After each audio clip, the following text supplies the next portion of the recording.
Pronoun, اس میں ضمیر، یعنی ہم نے آپ آسان لفظوں میں یہ یاد رکھیں کہ اس پروناؤن کو ناؤن کی جگہ پہ استعمال کرنا ہے۔ کسی بھی ناؤن کی جگہ استعمال ہونے والے لفظ کو پروناؤن کہا جاتا ہے۔ جیسے ضمیر ایک ایسا لفظ ہے جو کسی جملے میں اسم کو تبدیل کرنے کے لیے استعمال ہوتا ہے۔ اسم کون سا ہے؟ ناؤن۔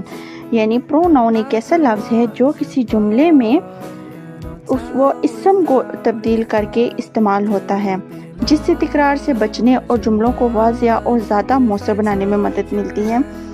ایگزامپلس آپ دیکھیں، جیسے Ali is my friend, Ali lives in Lahore. تو ہم جو علی استعمال کر رہے ہیں یہ ناؤن ہے، اور اسی طرح علی از مائی